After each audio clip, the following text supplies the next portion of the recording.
The story kicks off in a place that makes your freezer look like a sauna. We're talking about the dead center of the Arctic winter. It's December, maybe January, peak freeze your nuts off season. The kind of cold that hurts your feelings. The sun? Yeah, the sun decided to pack its bags and go on vacation months ago. It's pitch black. The wind is howling like a banshee, and the temperature is dropping so low that even the thermometers are shivering. And right there, facing these brutal ice storms that would kill a human in about 4 minutes flat, we find our lady, Barb. Barb is a massive, powerful female polar bear. She's the queen of this ice kingdom. But right now, she's not hunting seals or smacking down rivals. She's on a mission, a biological imperative. Barb is pregnant, and she knows the big event is coming. But she's not checking into a hospital with heated blankets and cable TV. No, sir. She has to build the hospital herself. So, Barb starts prepping. She looks for the perfect spot, usually a massive, sturdy snowbank or a frozen slope right by the coast, and she starts digging. And I don't mean moving a little snow around with a shovel. I'm talking about heavy-duty excavation. She uses her massive paws, which are basically built-in snow shovels, to carve out a den. It's essentially a cozy 2-room studio apartment carved directly out of the ice. A narrow tunnel entrance to keep the wind out, and a main chamber to keep the heat in. It's exhausting work, digging through packed snow and ice when you're carrying extra weight. But hey, nobody said motherhood was easy. Now here's a fun fact about Barb's pregnancy that sounds like sci-fi. It lasts about 6 to 9 months total, but it includes a weird biological trick called delayed implantation. Basically, after she gets pregnant, her body hits the pause button. The fertilized egg just chills, literally, and doesn't attach to the uterine wall until the timing is absolutely perfect. It's like she put the pregnancy in the cloud and downloaded it only when she had enough fat stored up to survive. Genius, right? So, the den is built. The storm is raging outside. Barb settles in, and here in the pitch-black darkness, protected from the screaming wind, our hero, Mikey, enters the chat. Now brace yourselves, because this is where it gets ridiculous. You see Barb, she's a tank. She's enormous. You'd expect her baby to be, I don't know, the size of a golden retriever, right? Wrong. Mikey is tiny. And when I say tiny, I mean shockingly, confusingly small. He weighs about 1 to 1.5 pounds, 450 to 700 grams. That is literally the size of a guinea pig, or a large Chipotle burrito if you get extra guac. It makes absolutely no sense. How does a 700-pound apex predator give birth to something you could lose in your couch cushions? But that's nature for you. Mikey looks, well, he looks like a raw chicken nugget. He's pinkish gray, covered in this super light, almost invisible fuzz. He's blind, he's deaf, he's hairless. He basically looks like a little alien that crash-landed in the snow. He is completely and utterly helpless. If you put him on the ice outside for 10 seconds, he's a popsicle. Game over. So what does Mikey do? He doesn't have a map, he can't see, and he can't hear. But he has one driving force: the heat.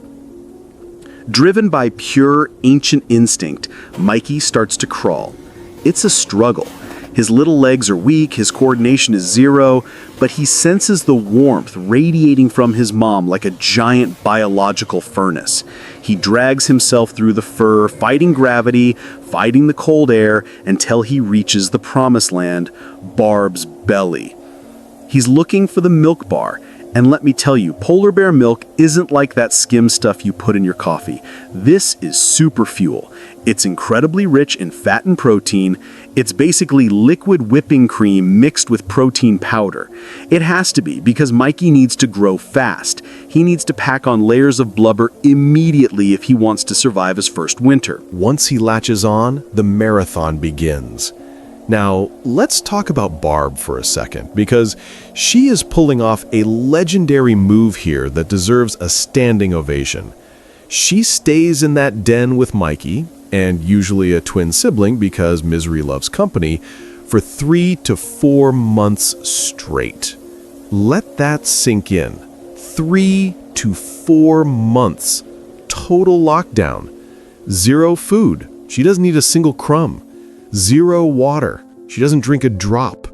0 bathroom breaks. I'm not kidding, dude. She holds it for months. She enters a state of walking hibernation. Her metabolism slows down, but she doesn't sleep the whole time like a black bear. She has to be awake to nurse Mikey and keep him from getting squished. She lives entirely off her stored body fat. She is literally converting her own body into milk to keep Mikey alive. By the time they finally emerge in the spring, Barb will have lost nearly half her body weight. Can you imagine? That's the most extreme diet plan in history. Lose 50% of your body mass in 12 weeks with the Polar Bear Den Challenge. But the side effects include starvation, dehydration, and dealing with screaming kids in a dark room for 90 days. Life inside the den is simple, but it's intense. It's a world of darkness, the smell of warm fur, the sound of Mikey slurping milk, and the rhythmic thumping of Barb's heart. It's warm, or at least warmer than the hellscape outside. The snow walls trap their body heat, creating a little pocket of survival. But don't think for a second that this is a safe space. Even in this hidden bunker, danger is lurking. If Barb didn't build the roof thick enough, it could collapse. If the smell leaks out, they are sitting ducks. Wolves are always prowling around, sniffing for a weakness, and even worse, other polar bears. Specifically, the males. See, male polar bears are not the sentimental dad of the year types. If a hungry male smells the den, he sees Mikey not as a cute son, but as a light snack, a protein bar. It's dark, it's twisted, but it's the reality of the Arctic. Barb has to be vigilant 24/7. If she hears footsteps on the snow above the den, her heart rate spikes. She has to be ready to fight to the death in a tunnel the size of a sewer pipe to protect her burrito-sized baby. This is how Mikey's life begins.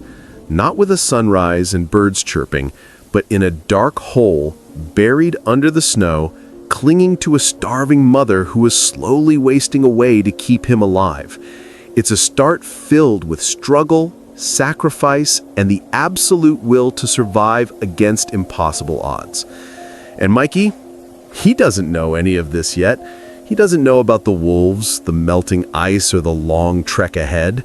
All he knows is that he's warm, his belly is full of high-fat milk, and he's safe as long as he stays close to Barb.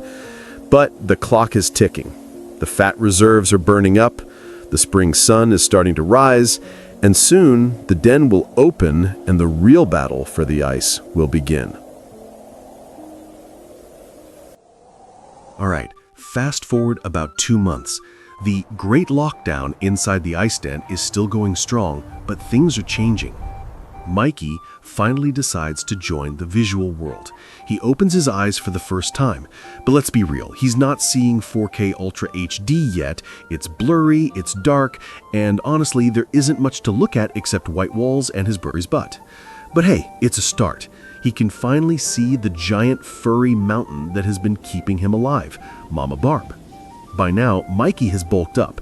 He's hitting the gym, or at least the milk bar, hard. He weighs around 22 to 33 pounds, 10 to 15 kilograms. He's no longer a helpless guinea pig, he's now a toddler-sized ball of fluff and chaos. This is when the fun begins. Mikey starts trying to stand on his own 4 legs. And folks, it is comedy gold. Imagine a guy trying to walk home after 10 rounds of tequila shots on a slippery floor. That's Mikey. He wobbles, he shakes, he takes one step, and bam, faceplant right into the snow. But he gets back up. He's stubborn. He starts exploring every inch of the tiny studio apartment. He licks the ice walls, he bites the snow, and most importantly, he starts messing with his siblings. Polar bear play isn't gentle, it's roughhousing 101. They bite, they tackle, they scratch. It looks like cute puppy play, but it's actually serious military training. Every bite and shove is building the muscles and reflexes they're going to need to strangle a seal later in life. It's basically Fight Club for toddlers. Then comes the big day. The lease is up. It's March or April. Barb, who hasn't eaten a single calorie in months and is probably dreaming of a seal burger, decides it's time to leave. She starts clawing at the sealed entrance of the den. She smashes through the ice ceiling like the Kool-Aid Man. Suddenly, fresh air rushes in, and light, blinding, scorching white light. Mikey and his siblings scramble out after her, and oh boy, the shock. For Mikey, who has lived his entire life in a dark cave, the Arctic sun hitting the white snow is like a flashbang grenade going off in his face. He squints, dazzled by the sheer brightness. The world isn't just a small room anymore, it's endless. It's a vast, frozen white ocean that stretches to the horizon. It's terrifying and beautiful. But there's no time to stand around and admire the view. They're on a slope, remember? Barb starts heading down towards the sea ice. Mikey tries to follow, but his legs are still getting the hang of this walking thing. So what happens? He slips. But instead of panicking, he discovers the world's first extreme sport, extreme sledding. He slides down the snowy hill on his belly or his back, legs flailing in the air. It looks like he's having the time of his life at a water park, but this is actually crucial physics training. He's learning how to move on ice without breaking his neck. Now, let's look at Mikey's equipment. He's built for this. His paws are massive. I'm talking dinner plate huge. They act like natural snowshoes, distributing his weight so he doesn't sink into the snow like a stone. And on the bottom, they have tiny little bumps in fur for grip, plus razor-sharp claws that act like ice picks. He's basically wearing high-end North Face gear that he grew himself. Once they hit the flat sea ice, Barb's Academy officially opens its doors. The curriculum is tough. There are no participation trophies here. You pass or you starve. Lesson 1. The Seal Hunt. This is the core of the polar bear lifestyle. Barb teaches them the art of the waiting game. They find a seal's breathing hole in the ice. Seals are mammals, so they have to come up for air every now and then. Barb sits by the hole and waits, and waits, and waits some more. It's the most boring sniper mission in history. She might sit there perfectly still for hours, just waiting for a nose to pop up. Mikey watches her, fascinated at first, but then he gets bored. He tries to mimic her, but he's got the attention span of a goldfish. He fidgets, he makes noise, he maybe tries to jump on the hole too early. Barb gives him that look. You know the one. The "you are ruining my life" look. But eventually, Mikey sees it happen. A seal pops up. Bam! Barb strikes with lightning speed. One swipe of that massive paw, a bite to the neck, and dinner is served. Mikey gets to eat the leftovers, tasting fresh meat and blubber for the first time. It's a flavor explosion compared to milk. Lesson 2. The Polar Plunge. Mikey stands at the edge of the black, freezing water. He dips a toe in. Nope. Too cold. But Barb is already in, paddling around like a giant white duck. She calls him in. Polar bears are technically marine mammals, my guy. They are built to swim. Mikey hesitates. The water looks deep and scary, but Barb is insistent. Maybe she gives him a little nudge, or maybe he just realizes he doesn't want to be left behind. He jumps in. Splash! The shock of the cold water hits him, but his thick layer of blubber and oily fur keeps him warm and buoyant. He paddles his little legs and realizes, hey, I'm actually really good at this. He discovers that swimming is faster than walking and way more fun. He starts diving, splashing his brother, and learning to navigate the icy waters. This childhood phase lasts a long time, about 2.5 to 3 years. Mikey sticks to Barb like glue. She is his protector, his teacher, and his GPS. She teaches him everything: how to navigate the shifting ice, how to smell a seal from a mile away, and how to avoid the only thing scary enough to kill him: huge male bears or wolves. He grows bigger and stronger every day. He's no longer just surviving, he's thriving. But he doesn't know that soon school will be out forever, and the final exam will be surviving alone in the most hostile environment on Earth. All right, fast forward a bit. Mikey is about 3 years old now. He's no longer a cute little fluff ball stumbling over his own paws. He's a sub-adult. Think of him as a high school linebacker, big, strong, full of energy, but socially awkward and still kind of clueless about how the real world works. He's reached the end of the childhood free trial. And let me tell you, the subscription renewal fee is steep. See, his mom, Barb, has been the ultimate provider. She's been the cafeteria, the security guard, and the GPS. But biology is calling. Barb is ready to, well, get back in the dating game. She needs to mate again to keep the species going, and having a massive, needy 3-year-old son hanging around is a total vibe killer. It cramps her style. So one day, just like any other Tuesday on the ice, Mikey tries to lean in for a cuddle, or maybe snag a piece of seal she just caught. But instead of a warm nuzzle, Barb turns around and roar! She snaps at him, she charges him, she chases him away.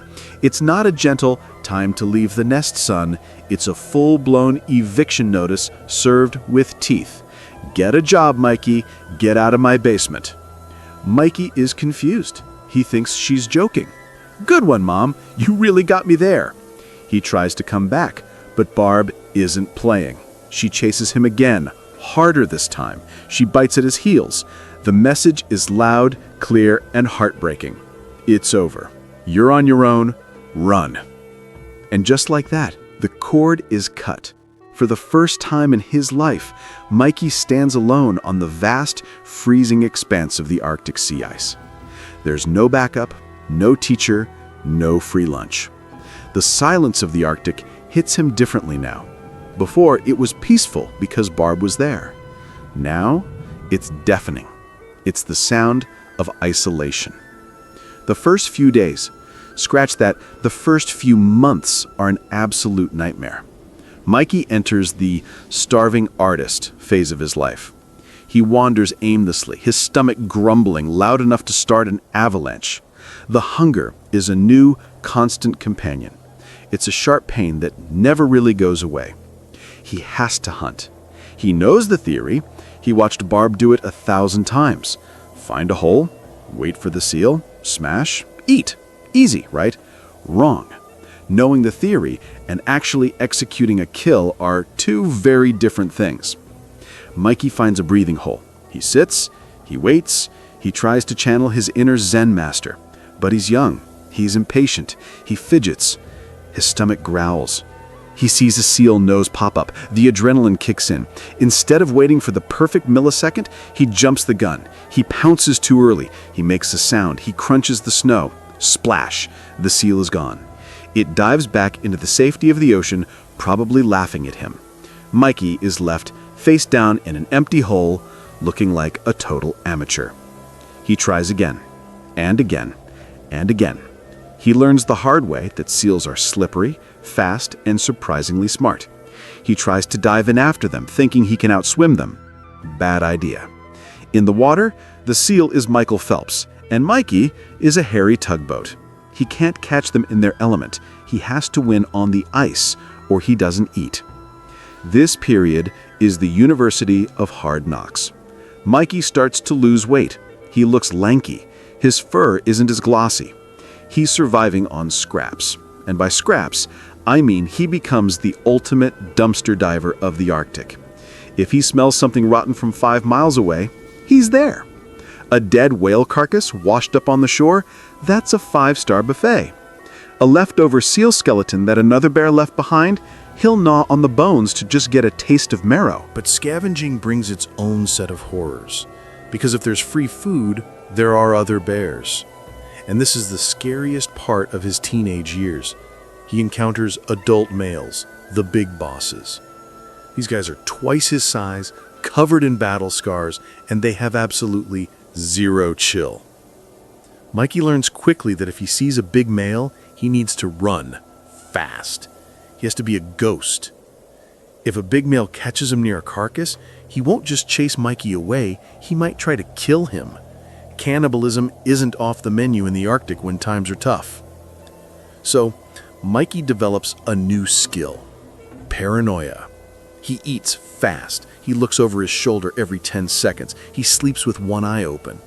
He learns to read the wind, not just to find food, but to make sure he isn't walking into an ambush. But slowly, painfully slowly, things start to click. His muscles harden from all the walking and swimming. His patience improves. He stops fidgeting at the breathing holes. One day he spots a ringed seal basking on the ice. Mikey drops low. He goes into stealth mode. He crawls on his belly using his white fur to blend in with the snow.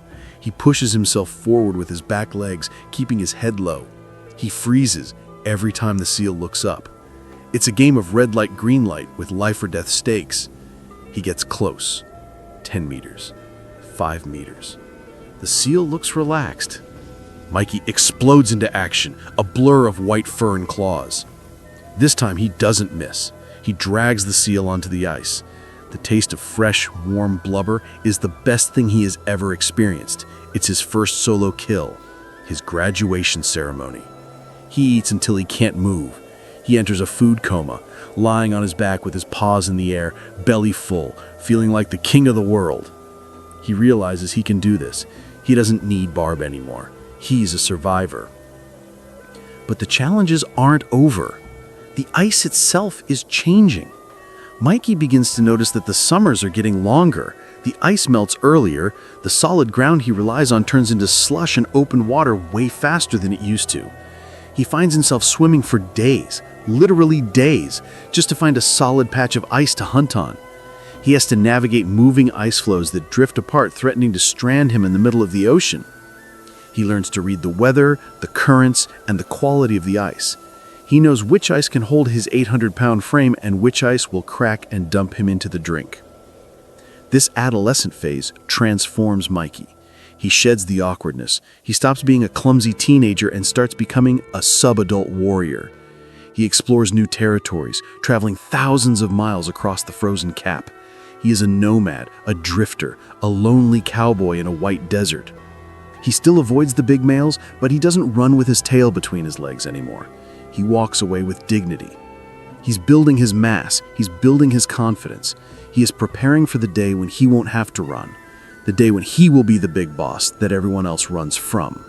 But for now, he is the Prince of the Ice, learning how to rule a kingdom that is constantly trying to kill him. The years have rolled by like the shifting ice. Mikey is no longer that awkward, lanky teenager scavenging for scraps. He's hit his prime. He's about 7 or 8 years old now. And let me tell you, the glow up is real. Mikey has transformed into an absolute unit, a biological tank. He's fully grown.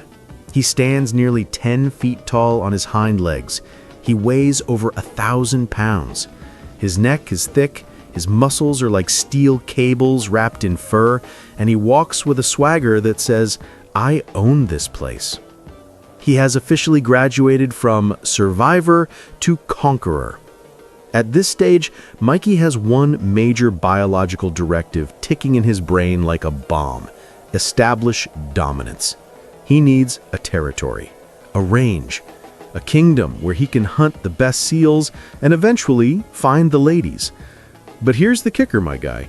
Polar bears are nomads. They don't have a fenced-in backyard like a suburban dad. Their territory is vast, sometimes covering tens of thousands of square miles. And because the ice is constantly moving, their kingdom is literally a moving target. Mikey starts his patrol. He walks and walks and walks.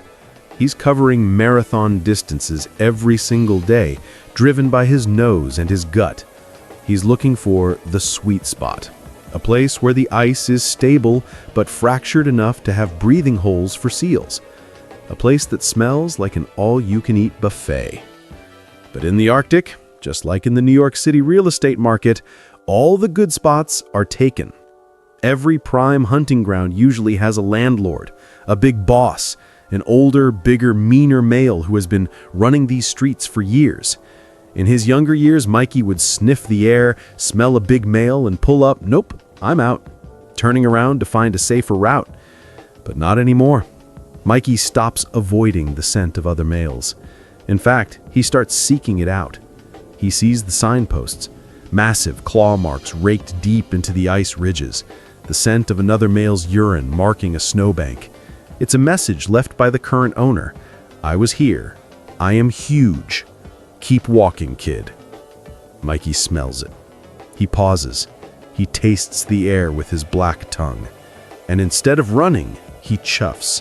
He leaves his own mark right on top of it. It's the ultimate disrespect.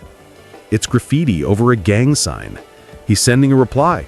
Message received and rejected. I'm coming for the crown. Days later, the confrontation happens. Mikey walks into a prime seal hunting zone. And there he is. Let's call him Tank. Tank is an old warrior. He's scarred. He's missing half an ear from a fight 10 years ago. His fur is yellowed with age and seal oil. He's seen things. Tank stands up. He stares at Mikey. This isn't a casual meeting. The air gets heavy. The silence of the Arctic somehow gets even quieter. Tank lets out a low, rumbling growl that vibrates through the ice and up Mikey's legs. It's a warning shot. Last chance to walk away with your skin intact, Junior. Mikey doesn't flinch. He stands his ground. He lowers his head, swaying it side to side. This is the polar bear version of taking off your shirt before a bar fight. It's posturing. He's showing off the width of his neck and shoulders. The fight begins slowly. It's a gentleman's agreement of violence. They approach each other stiff-legged. They circle. They assess. Then they rise. Both bears stand on their hind legs. It's a terrifying sight.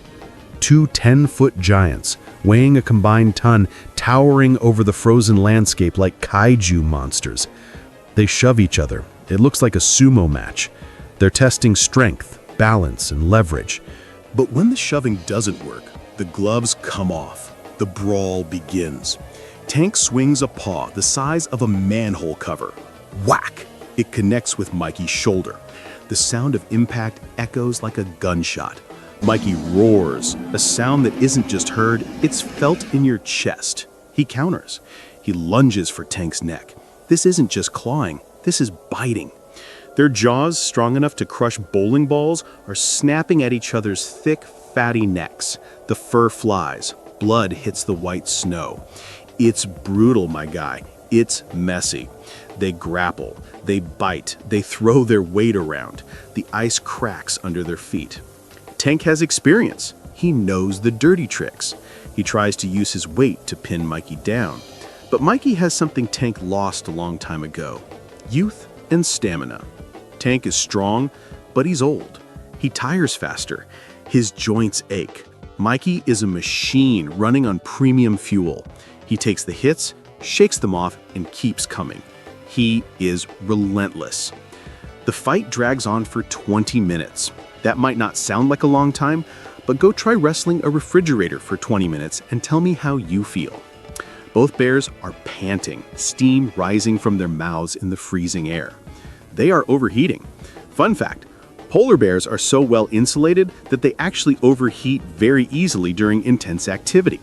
They are fighting heat stroke just as much as they're fighting each other. Finally, the turning point. Mikey lands a solid shove and a bite to Tank's shoulder. Tank stumbles. He backs off. He drops to all fours. He looks at Mikey, head low, panting heavily. He calculates the odds. Is this hunting ground worth dying for? Is it worth a broken leg that will kill him slowly? Tank decides no. He turns his massive head away, a sign of submission. He turns around and, slowly, painfully, walks away. He drags his feet a little. He's defeated. Mikey stands there, chest heaving, blood on his muzzle. Some his, some Tank's.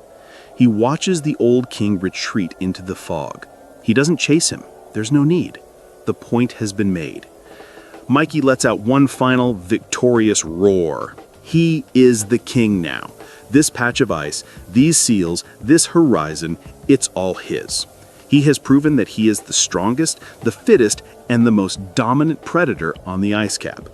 But as he lays down to lick his wounds and cool off on the ice, Mikey knows the truth. This victory isn't permanent. Being the king in the Arctic is a temporary gig. Somewhere out there, a younger bear is being born right now. A bear who will one day be faster, stronger, and hungrier than Mikey. And one day, Mikey will be the old bear named Tank, watching the new kid come to take his crown. But that's a problem for the future. Right now, Mikey's the big boss. And it's time to eat. After Mikey officially crowned himself the heavyweight champion of the Arctic by defeating Tank, life changed. He's got the territory, he's got the prime seal hunting spots, he's huge, he's scary, and he's got enough blubber to survive a nuclear winter. But once you reach the top of the mountain, you start thinking about legacy. You start thinking about the future. It's not enough to just be the king. You need heirs. You need little Mikeys running around to terrorize the next generation's seals. So, Mikey's brain switches gears. A new biological app launches in his head, Operation Reproduction. Now, you have to understand something about polar bears. They are the ultimate introverts. They are the social distancing champions of the animal kingdom. They spend 99% of their lives alone, walking in silence, eating in silence, and generally hating company.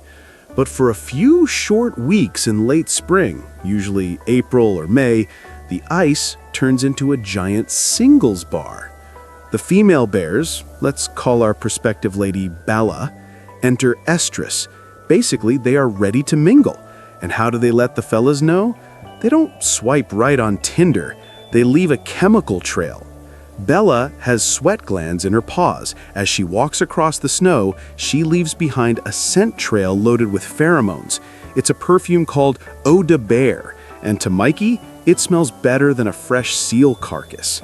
Mikey picks up this scent. His nose, which is basically a biological radar system capable of detecting a seal under 3 feet of ice, suddenly locks onto a new target. He stops thinking about food. He stops thinking about fighting. The hungry warrior mode turns off, and lover boy mode turns on. He starts tracking. He puts his nose to the footprints. He inhales deeply. He tastes the scent. This isn't a casual stroll. This is a mission. He might walk for days, ignoring food, ignoring sleep, covering dozens of miles just following these invisible breadcrumbs. He is a heat-seeking missile, and the target is love.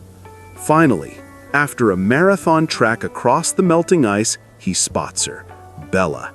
She's beautiful, in a 500-pound dangerous predator kind of way. She's healthy, she's strong, and she's wandering through the ice ridges. Now, you might think Mikey, being the dominant king of the ice, would just waltz up there and say, "Hey girl, I'm Mikey, let's make some cubs?" Wrong. If you rush a female polar bear, you don't get a date. You get a claw to the face. Bella isn't just going to hand over her genetics to the first guy who shows up. She has standards.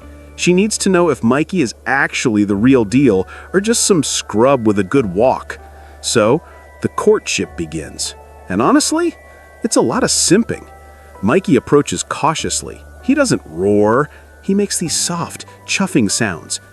He's trying to be gentle. He's trying to show him his sensitive side. He circles her. He keeps his distance.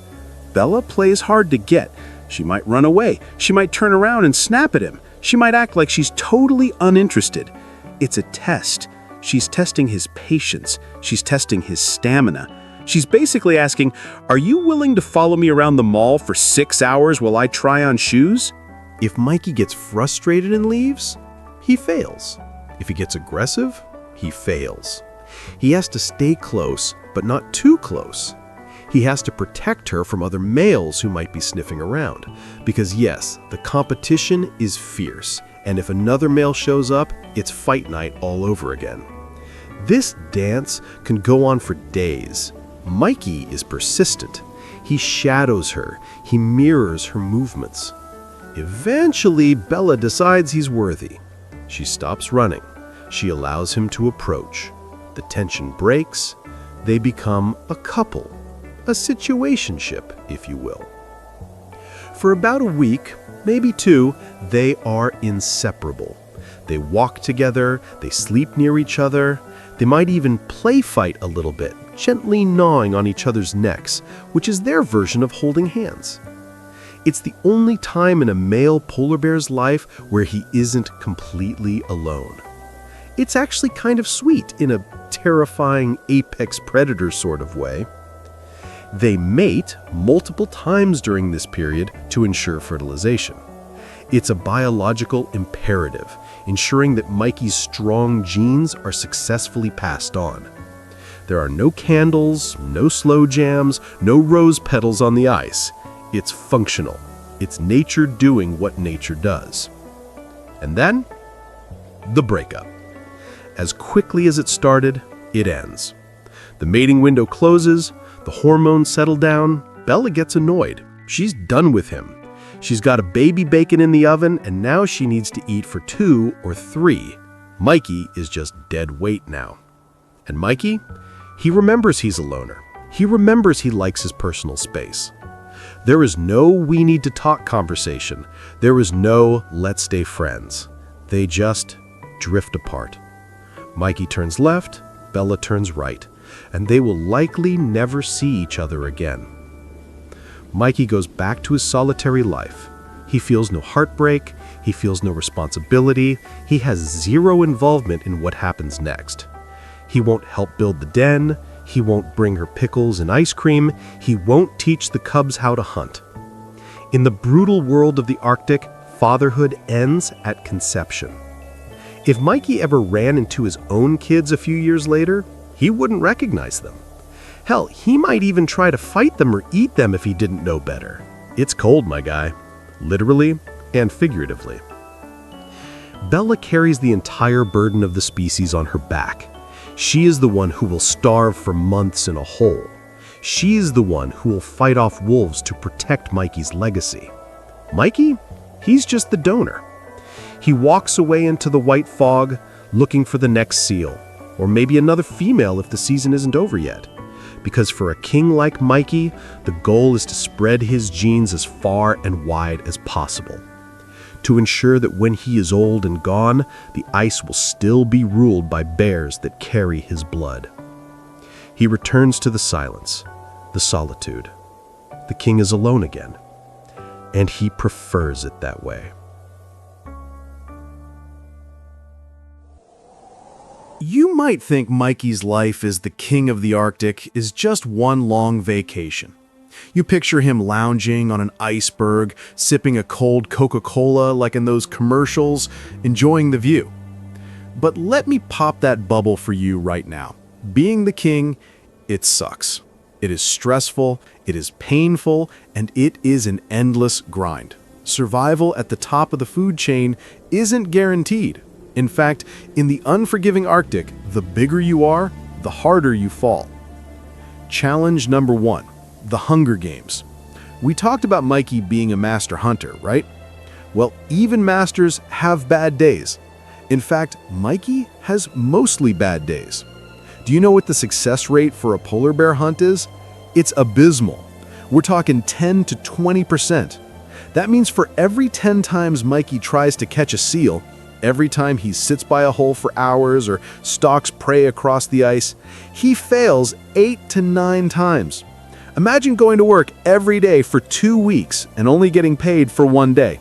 That's his life. And because Mikey is huge, a 1,000-pound engine of muscle and fur, he burns calories like a Hummer burns gas. He needs massive amounts of fuel just to keep the lights on. If he goes on a losing streak, If he misses too many seals, his body starts to eat itself.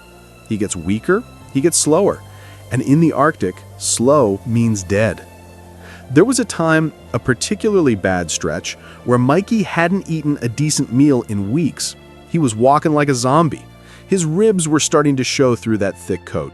He was running on fumes. Then he smelled it, a scent that to you and me would make us vomit instantly. The smell of rotting death. But to Mikey, it smelled like a 5-star Michelin dinner. He followed his nose to the coastline and found it. A dead whale carcass that had washed ashore. It was nasty. It had been there for a while, but it was a mountain of free fat and meat. Mikey didn't care about hygiene. He dove in face first.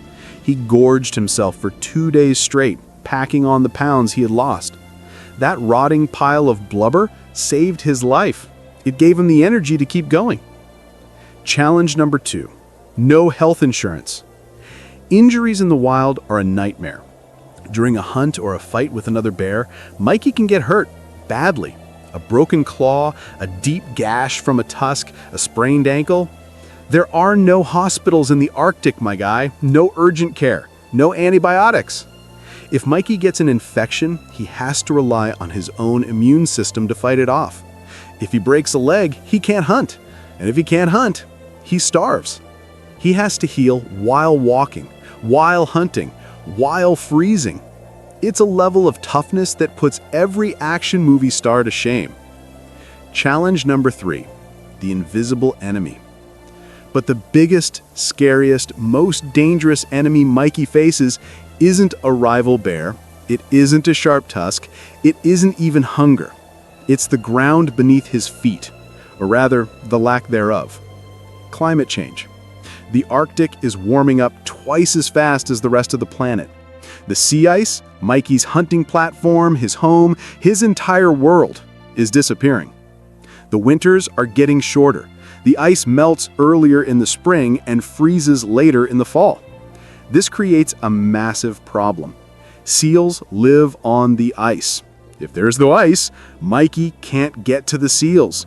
He finds himself having to swim longer and longer distances just to find solid ground.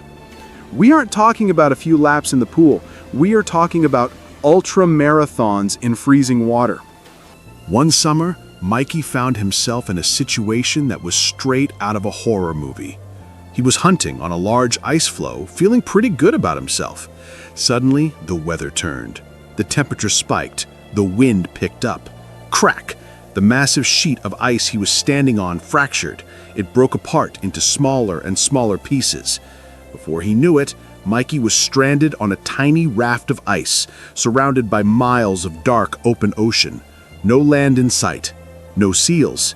Just him, a shrinking piece of ice, and the deep blue sea. He drifted for days. The sun beat down on him. He was dehydrated, starving, and terrified. He realized that his white kingdom was turning into a watery grave. He had to make a choice. Stay on the ice until it melted completely and he drowned? Or jump in and swim for his life, hoping to find land before his muscles gave out? Mikey chose to fight. He slid into the water. He started swimming. He swam for miles. His massive paws paddled rhythmically, but his body was screaming. He was burning fat reserves he didn't have to spare. It was a test of pure will. Every instinct in his brain was telling him to stop, to just let the water take him. But the king refused to die. Finally, after what felt like an eternity, he saw something on the horizon. Dark shapes, rocks, land. It was a small, rocky island, isolated in the middle of the ocean. Mikey summoned the last drops of energy in his cells. He pushed through the waves. He dragged his heavy, wet body onto the rocky shore. He collapsed, heaving, gasping for air. He had made it. And guess what? Luck, or maybe fate, was on his side. On that tiny rock, there was a seal that had also come ashore to rest. You gotta be kidding me, right? Mikey didn't ask questions. He didn't hesitate. Despite being exhausted, his predator instinct took over. He ambushed the seal. He ate. He survived. But as he lay there on that rock, chewing on his miraculous meal, Mikey learned a hard lesson. The world is changing. The rules of the game are rigged against him. His life is no longer just about being the strongest bear. It's about surviving a world that is literally melting away from under him. The challenges aren't just physical anymore. They are environmental. And Mikey, the king of the ice, is fighting a war against the sun itself. This is the reality of the Arctic, my friend.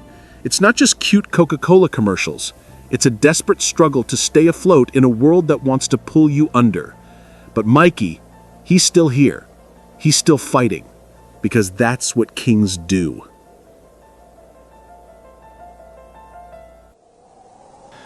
The years roll by like the wind across the tundra.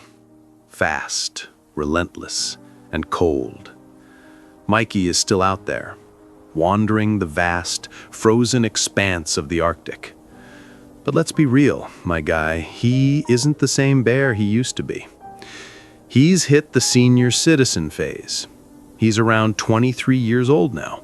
In polar bear years, that's ancient. That's like a human living to be 100, but spending every single day of those 100 years walking barefoot in the snow and fighting wrestlers for a sandwich. His massive body, once a symbol of absolute power and vitality, is starting to show the mileage. He's like an old, beat-up pickup truck. The engine still runs, but the suspension is shot, the paint is peeling, and it makes weird noises when it starts up in the morning.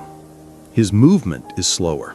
That swagger, it's turned into a stiff plod. His reflexes, they aren't lightning fast anymore. They're more like dial-up internet speed. His coat, once a pristine, glossy white, is now yellowed and patchy.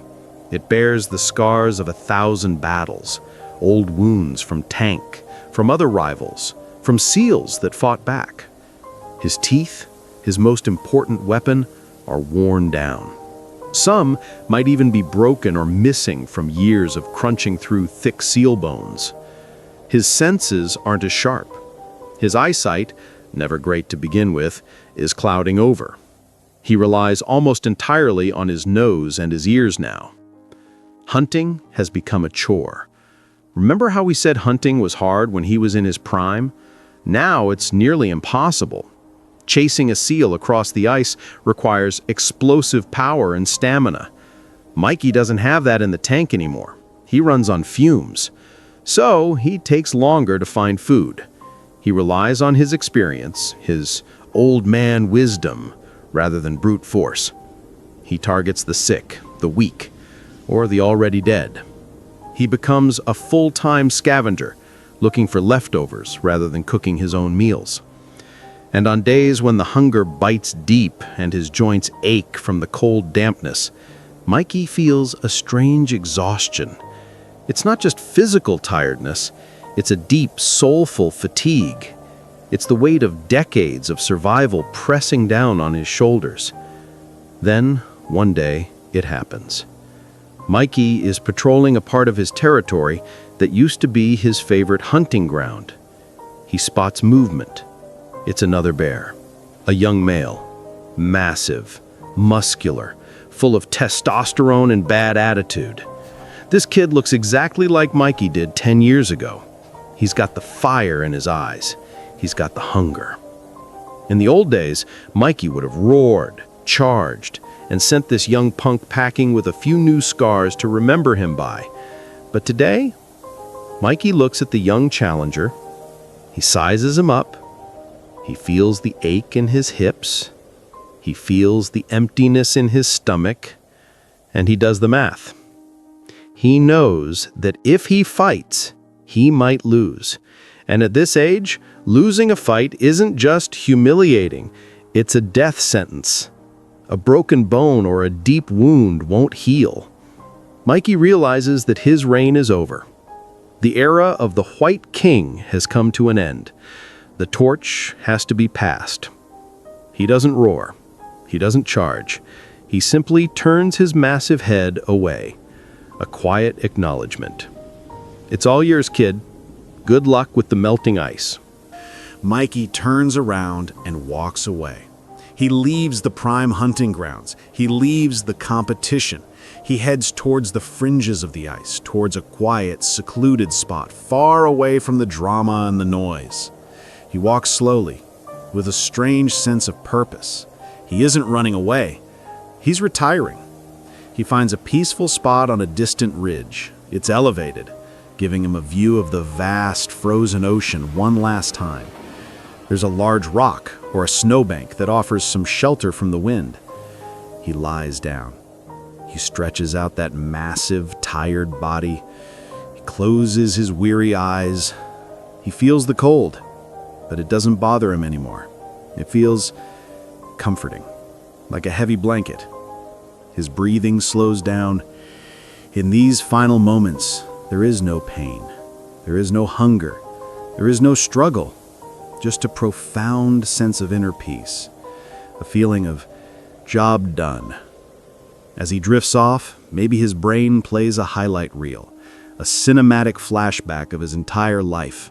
The first time he stumbled out of the den as a tiny ball of fluff, blinded by the sun.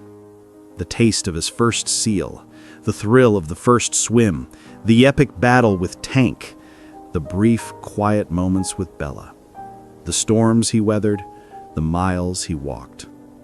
He lived a full life, a hard life, a king's life. Mikey takes one last deep breath. He exhales a cloud of steam into the crisp Arctic air. And then, silence. The great engine stops. Mikey, the armored tank of the North, leaves his body behind. His spirit merges with the eternal spirit of the Arctic wind. His massive body remains on the ice for a few days. Eventually, nature takes its course. Scavengers, birds, foxes, maybe even other bears will come. He will feed the ecosystem that fed him for so long. He returns to the earth, or rather to the sea. There is no funeral, no 21-gun salute, no eulogy, but the Arctic feels the loss. It feels like a mountain has moved, like a voice that defined the landscape has gone silent. Mikey's story isn't just a nature documentary, my guy. It's a story about the art of survival in a world that is both beautiful and brutal. It's about how a creature can adapt, fight, and rule against all odds through strength, patience, and an unbreakable will. The legend of the polar bear will live on in the stories of the North as a symbol of raw power, of stubborn resilience, of the wild spirit that cannot be tamed. But Mikey's story is also a warning, a loud, roaring warning to the whole world. This magnificent creature, this king of the ice, is in real danger. His kingdom is melting. His home is vanishing. And if we don't act to protect it, the polar bear might disappear from the face of the earth forever. And if that happens, we won't just lose a bear. We'll lose a part of our planet's soul. So, here's to Mikey, the king, the survivor, the legend. Rest easy, big guy. You earned it. And that's a wrap, folks. Catch you on the next one. Peace out.